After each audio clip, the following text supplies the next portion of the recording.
साथियों नमस्कार। मैं आपका दोस्त बद्री वर्मा सुल्तानपुर उत्तर प्रदेश से आप सभी महत्वाकांक्षी लोगों का आपके अपने यूट्यूब चैनल पर स्वागत करता हूं। आशा करता हूं कि आप लोग सपरिवार सकुशल होंगे।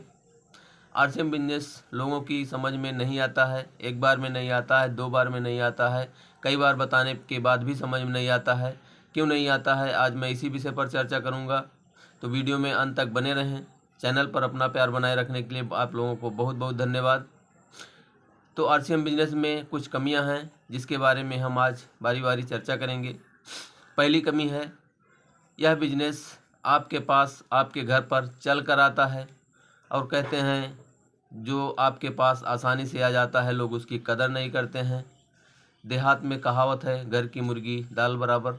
तो आप अगर घर बैठे बैठे कोई चीज़ पा रहे हैं तो आप उसकी कीमत नहीं समझेंगे। अगर आप मीलों चलकर कुछ पैसा खर्चा करके अगर नौकरी जैसे मांगते हैं, अगर उस तरह से इसको भी पाते आप तो इसकी कदर आपको होती। तो लोगों को इसकी कदर इसलिए नहीं होती है क्योंकि यह आपके पास चल कर आता है। इसके अंदर जो दूसरी कमी है वह है, आपका कोई दोस्त, आपका कोई रिश्तेदार इस बिज़नेस को लेके आता है। आपको लोग एक अच्छा बेटा मानते हैं, एक अच्छा पड़ोसी मानते हैं, एक अच्छा स्टूडेंट मानते हैं, एक अच्छा भाई मानते हैं, लेकिन आपको एक अच्छा बिजनेसमैन वो नहीं मानते हैं क्योंकि उनकी नज़र में आप वही हो जो पहले थे। अगर आप आज समझकर किसी को समझाने जा रहे हो तो वह आपको एक बिजनेसमैन की नज़रिए से नहीं देखेंगे, इसलिए उसको समझ में नहीं आता है। यही बिजनेस अगर कोई बड़ा बिजनेसमैन जैसे मुकेश अंबानी टाइप में लोग आएँ और आपको बताएं तो 100% लोग समझ जाएंगे और ज्वाइन कर लेंगे। तो साथियों, आपको लोग बिजनेसमैन नहीं मानते हैं, इसलिए भी लोगों की बात समझ में नहीं आती है। और इसके अंदर जो तीसरी कमी है वह है, इसमें कोई पैसा नहीं लगता है। साथियों, लोग बिजनेस उसे मानते हैं जिसमें करोड़ों रुपए खर्चा करते हैं, लाखों रुपए खर्चा करते हैं। सुबह बैठ के काउंटर पर धूप अगरबत्ती करते हैं, दिन भर चाहे कोई ग्राहक आए चाहे ना आए, लोग उसे ही बिजनेस मानते हैं।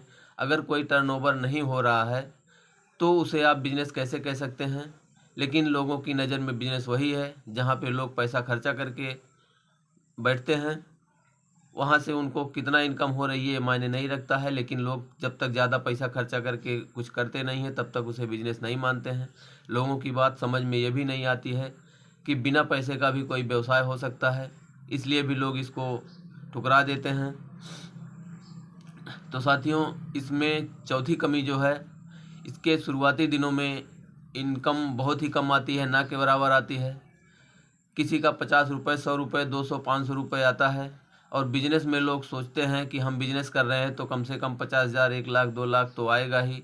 घर वाले भी आपसे यही उम्मीद रखते हैं कि हमारे परिवार का ये सदस्य, हमारा बेटा, हमारा पति जो काम पे निकल रहा है सुबह टाई लगा के, तो इसको बहुत सारा इनकम आ रहा होगा। लेकिन जब उसका पहला चेक आता है, उसकी पहली इनकम आती है तो पता लगा कि 100, 200, 500 का आता है, तो घर वाले भी आपको खट्टी खट्टी नज़रों से देखने लगते हैं। तो इसमें ये कुछ कमियां हैं, इसलिए लोग इसको समझ नहीं पाते हैं। तो साथियों, ऐसा कुछ नहीं है कि ये बिज़नेस गड़बड़ है, लेकिन ये भविष्य का बिज़नेस है। अगर आप भविष्य को ध्यान में रखते हुए इसे करेंगे तो निश्चित तौर पर सफल होंगे। और कहीं बाहर आप बिज़नेस करते हैं तो वहाँ पे आपको सुरक्षा नहीं मिलती है, वहाँ आपको ढेर सारा पैसा खर्चा करना पड़ता है, वहाँ पे आत्मनिर्भरता नहीं रहती है। इस बिज़नेस में आपको सब कुछ मिलता है। कहते हैं ये हर मामले में आपको सुरक्षा देगा, हर तरह से आपके समय की बचत करेगा, लेकिन इसके लिए आपको कुछ दिन मेहनत करना होगा। तो अगर धैर्य के साथ आप इस सिस्टम में लगे रहेंगे तो एक न एक दिन ज़रूर सफल होंगे। आप लोगों से बात करके बहुत अच्छा लगा। वीडियो में यहाँ तक बने रहने के लिए आपका बहुत बहुत धन्यवाद। अगर वीडियो अच्छा लगा हो तो आप लाइक कर सकते हैं, शेयर कर सकते हैं, कमेंट कर सकते हैं। आप चाहें तो चैनल को सब्सक्राइब कर सकते हैं। आपके लाइक, शेयर, कमेंट से ही हमें मोटिवेशन मिलता है। तो बहुत बहुत धन्यवाद साथियों। जय हिंद, जय आरसीएम।